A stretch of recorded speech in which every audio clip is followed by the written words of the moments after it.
What's going on, everybody? Mortem here, this time bringing you my review of Dragon Age Origins. So, if you're unaware, I actually did a review for Dragon Age Inquisition that I reviewed after I got 100% on it. And in that review, I mentioned that I had never actually played Origins, and that I was mostly just replaying Inquisition to get ready for Dragon Age 4 when it eventually drops, because I had never played the DLC for it. The comment section just blew up telling me I needed to play Origins, and then it went on sale on Steam for like $5, the Ultimate Edition, so I was like, well, that's hard to argue with. So here we are. I tell you that to tell you this. I'm going to make some comparisons to Inquisition here, specifically because of the reason that I am reviewing this is basically that, because I played Inquisition and everybody was like, oh, you gotta go play Origins. But typically speaking, I try to keep comparisons to other games to a minimum, but here we are. Now, Dragon Age Origins was developed by BioWare and was intended to be a spiritual successor to the likes of Baldur's Gate and Neverwinter Nights. Now, before we jump into my normal things that I like to cover, I do need to mention one thing. Spoilers for basically the entire game. I'm going to cover a lot of the story in my world building section, which I'll try to call out before I actually start. But the other thing, actually, that I wanted to mention, so two things, I suppose, is that this game runs like hot garbage on PC. Yeah, it's just not good. Even under the best circumstances, the game would run for maybe 2 hours before it crashed, and in order to get to even that point, my computer had to be doing absolutely nothing else besides playing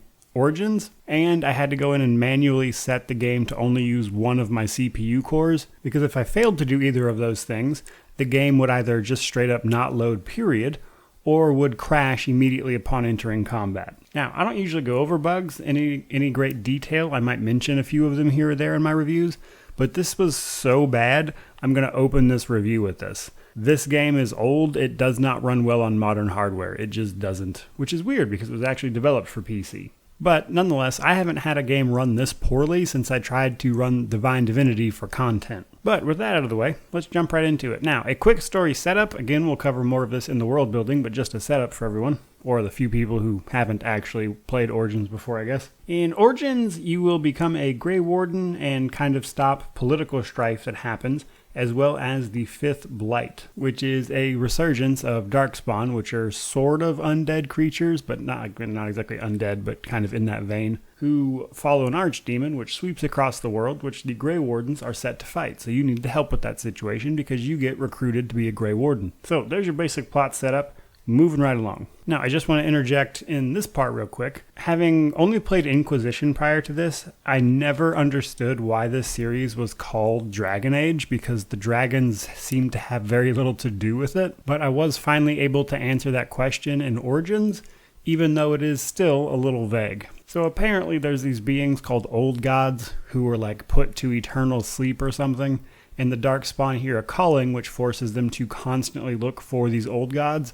And when they find one, they corrupt it, and it rises as an archdemon, effectively a corrupted old god. And that archdemon leading the Darkspawn that just corrupted it is what constitutes a blight. Now, you might still be thinking that still has nothing to do with dragons. Well, apparently the old gods either were dragons or were worshipped as dragons. The lore seems to be hazy on what part of that is actually true, but nonetheless, they're often referred to as dragons, or at least that they were at some point.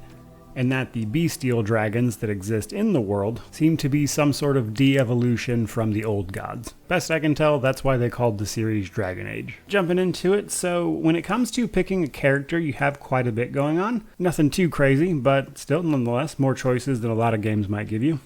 You can pick from 3 races, human, dwarf, or elf, and then you can pick from 3 classes. Dwarves can't be mages, but otherwise you're free to mix and match. You can then pick skills, which are a mix of non-combat and combat abilities, or combat-related abilities. These will do things like let you craft, give you knowledge about the world, that kind of stuff. It's a little all over the place in its application, but nonetheless, they're there. And then your abilities. Your abilities can come from a variety of sources. So there is your class, of course, which will have its own little specific line.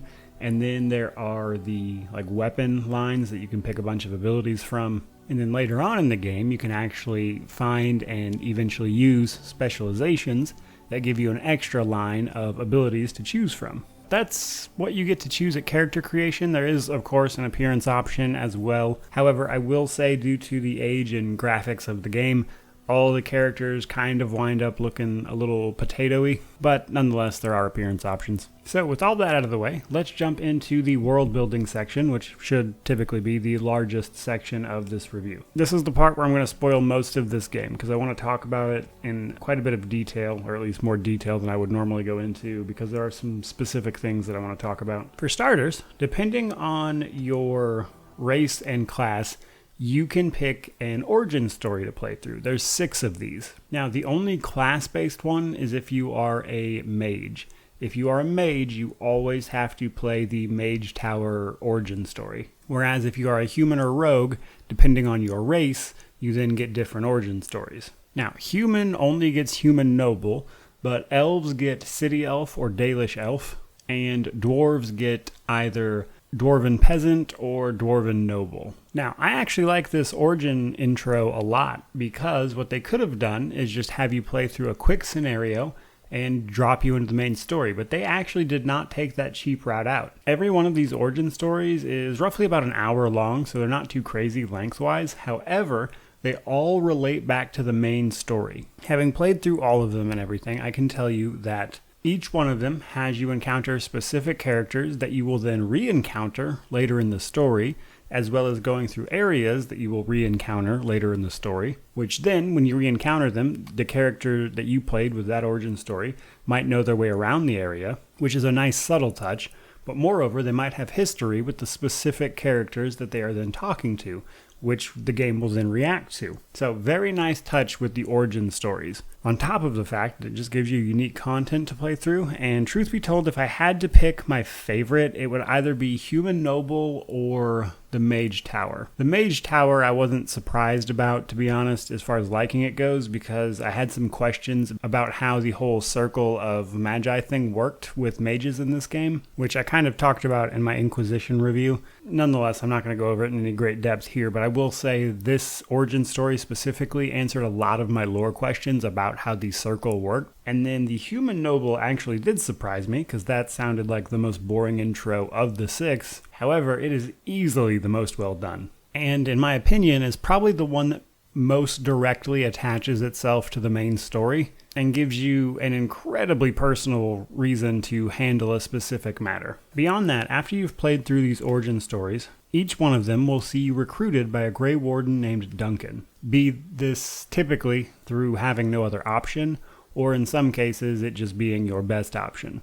Now, Duncan is a Grey Warden who goes around recruiting other people for the Grey Wardens, who are used to fight the Darkspawn. Now, they fight the Darkspawn basically all the time. However, they are very, very concerned with blights. Blights, of course, being, as I mentioned, when the Darkspawn is successfully found and corrupted in an old god, rises as an archdemon to lead the Darkspawn through a sort of hive mind situation. Duncan informs us that there is a blight that seems to be occurring, however, no one's seen the archdemon yet.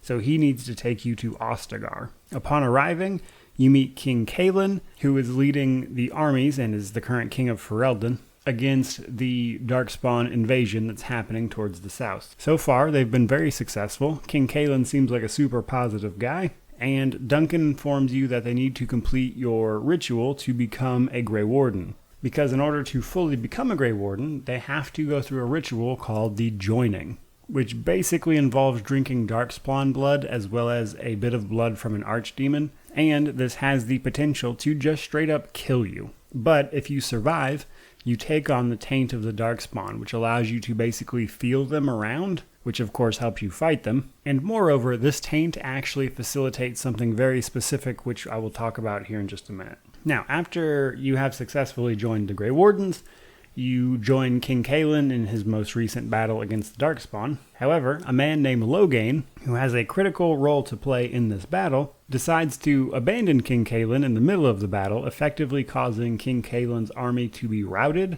as well as he himself killed in this battle. In fact, you and one other Grey Warden are the apparently only survivors of this battle, outside of Loghain and the troops that he retreated with. Now, it appears Loghain tried to do this specifically to steal the throne from King Kalen, who he seems to have thought was too childish and not taking things serious. Now, it's worth mentioning that your Grey Warden tutor, Duncan, also died here. So at this point, you and the only other surviving Grey Warden in Ferelden are tasked with assembling an army as well as dealing with the now political strife of the land so that you, as a Grey Warden, can fight this blight as is your sworn duty. And, also the world might get destroyed if you don't.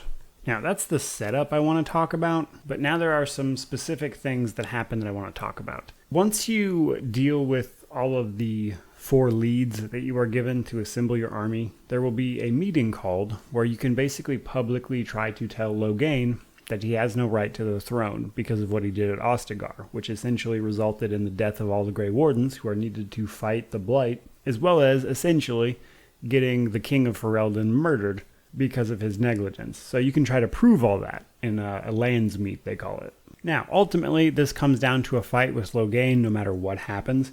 However, I do want to talk about something here. They try to do this thing where they redeem Loghain at the end of it, and they try to make him out to be this guy who just cared about the well-being of Ferelden, and that King Cailan wasn't taking things seriously, and Loghain didn't expect anybody to challenge his right to the throne afterwards. So he was planning on getting just King Cailan killed, taking the throne, and then gathering up all the forces to fight the Blight himself. And I just found this to be the weakest bit of writing for the game. They try to do this thing where, he did the wrong thing for the right reasons, and, no, he didn't. He did the wrong thing for the wrong reasons.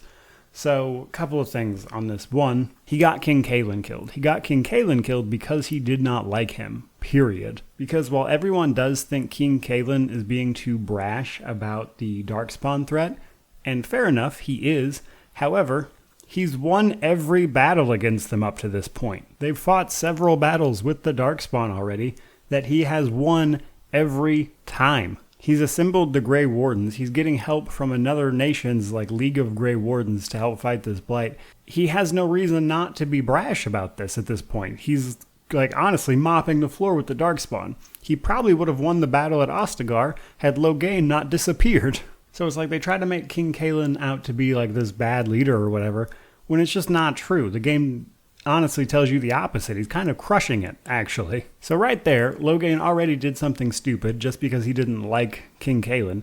But moreover, he then goes on to do some absolutely heinous shit in the name of protecting Ferelden. This dude's over here selling slaves, getting people killed. If you're a human noble, he had your entire family killed, just so he could give your land and stuff to another noble. And I mean your entire family. Your nieces, nephews, kids, women, children, all of them murdered. And this isn't uncommon. He does it all through the game, actually. You see this stuff happen. And then at the very end of the game, they try to redeem it like he was doing it for Ferelden. Not at all. This guy is the worst. I will say, on one hand, they got a reaction out of me. So there is that. Do what you want with that bit, I guess. I say they try to redeem him because they actually give you an option after you deal with Loghain to maybe make him a Grey Warden if you want. Now, this is a choice with a lot of consequence because if you make Loghain a warden, it's possible that someone else will leave your party out of anger about it. Here's where the game does something really cool that I haven't mentioned up to this point, which I actually think is a good piece of writing. The only way to fully slay an archdemon is if a warden strikes the final blow, because basically the soul of the archdemon will then travel into the nearest darkspawn, contort its shape or whatever to whatever the archdemon wants it to be, and in that way, it is effectively immortal. As I mentioned earlier, the Grey Wardens carry the taint of the Darkspawn in them. So if a Grey Warden strikes the killing blow against an archdemon, that archdemon's soul will actually go into the Grey Warden. However, unlike a Darkspawn, there's already a soul in there. So the two just kind of cancel each other out, and it kills the Warden and the archdemon at the same time. Which brings me back to, do you make Loghain a warden? Because if you make Loghain a warden, you could argue that he has the chance to redeem everything he's done by being the one to take on this sacrifice and kill the archdemon, which is the final boss of the game. And as much as I hate how they wrote Loghain, that is a pretty solid redemption. He does genuinely seem a little remorseful of his actions up to this point, and I think the only possible recompense for the fact that he did those awful things is to give his life killing this archdemon. That's not a bad trade-off. Alright, so enough about the actual story. Let's talk about some of the rest of the things I liked about the world building. The lore was impressively complete already at this point in the franchise. So I guess this might just be where I'm used to playing and making videos for the Divinity series, whose lore is all over the place. In Dragon Age here, however, most of the lore that you see in Inquisition is in place here. In fact, the only big thing I could really poke a hole in Dragon Age's lore was that the Qunari in Origins seem to have been a sort of orc alternative rather than the horned half-giants that they are later. That seems to be the only big thing that changed. I mean, I'm sure there's probably other stuff, but I didn't see any, at least personally. So again, the world was impressively complete lore-wise. Now, there are also a ton of choices and consequence, and it has a very BioWare structure to that. And what I mean by that is that BioWare makes a lot of games where their choice and consequence is here's the situation, here's 4 lead quests where you have to go solve them. Solving all of those will lead to a confrontation that will then play out one of many ways, and then you go to the final battle of the game. That's a classic BioWare structure at this point, and this is no exception to that. However, in those plot lines, there's quite a bit of choice, actually. Each of those individual plot lines, big picture-wise, has several things that can vary or change. Most of them have at least 3 endings. Now, the catch-22 of that is that most of the side quests are terrible. So you go from this amazing plot setup for the main game and the main story quests, and then I'd say probably 80% of the side quests are just go here and talk to this guy, and then he'll give you something, and then bring it back to this guy, and that's the whole quest. It does that a lot. More annoying, it actually time gates most of those quests by putting the NPCs you need to talk to in places that you are not allowed to go until later in the game, which gets frustrating very quickly. But there is the world building section, so let's move on to DLC. So if you buy the Ultimate Edition of this game, it comes with all the DLC, and holy cow, there is so much DLC for this game. There are DLCs that add on to the main campaign. There is an expansion, kind of sets up more lore, called Awakenings. There are several alternative campaigns that are simultaneously just for fun and set up future games. So the expansion, Awakenings, pretty cool. It kind of deals with new types of Darkspawn. One specifically called the Architect, through a weird set of circumstances, becomes an intelligent Darkspawn. That is to say, he is not part of the hive mind. He thinks for himself. Moreover, he manages to develop a ritual to allow other Darkspawn to do this. It's kind of like a reverse Grey Warden joining, where they take Grey Warden blood and give it to a Darkspawn. Very interesting. And then the other super important one I would actually say is Witch Hunt. One of your companions, Morrigan, leaves the party no matter what happens at the end of the game. And Witch Hunt deals with tracking her down and kind of setting up future plot lines. And this had a very Trespasser-esque feel to it, and if I had to guess, Trespasser was probably loosely based on how this DLC played out. But beyond that, there is actually a ton of more DLC. Again, there's stuff that adds on to the main campaign, which adds quests, companions, that kind of thing. There's other alternative campaigns you can run through. There's Liliana's Song, which gives background to one of the companions who has a bit of a mysterious background. There's other just for fun ones they added where you can play as the Darkspawn, and it's what if the Archdemon succeeded kind of plotline. There's that. There's one called the Golems of Amgarak or something, which involves golems and dwarves. There's just a ton of DLC for this game. But moving on to companions. There are a ton of companions for this game. There's the main story companions, and then each of the DLCs, actually some of them also have full sets of alternative companions that aren't part of the main campaign, but are part of their associated DLC. That would be an absolute nightmare trying to go over each one individually, so we are not going to do that. In the main campaign, you can romance a few of them depending on your main character's gender and everything. As far as the companions go, probably what I liked the most about them is that none of them were following you just because you're the main protagonist or whatever. Each of them are following you for their own reasons, and some of them will leave or straight up attack you if you make certain choices throughout the story. For instance, you will come across what is called the Urn of Sacred Ashes, which is the ashes of this prophet who died. There's an option to corrupt these ashes. Several companions hate this, and some of them will straight up attack you over it. Beyond that, though, several of them are actually recurring characters in later games. Liliana, of course, comes in as an advisor in Inquisition. Morrigan is, of course, in Inquisition as well, that kind of thing. So I did like also seeing those recurring characters and kind of seeing where they got their start in the franchise, so to speak. That was pretty cool. But with that, let's move on to combat. I will say this about combat. There is a lot more of abilities to choose from compared to Inquisition. However, what I don't think people necessarily see or want to talk about is that combat is basically the same as Inquisition, though. Like, there's a small, combat AI that you can set up for each character, which is a little more in-depth than Inquisition, which will be a bit of a recurring theme here.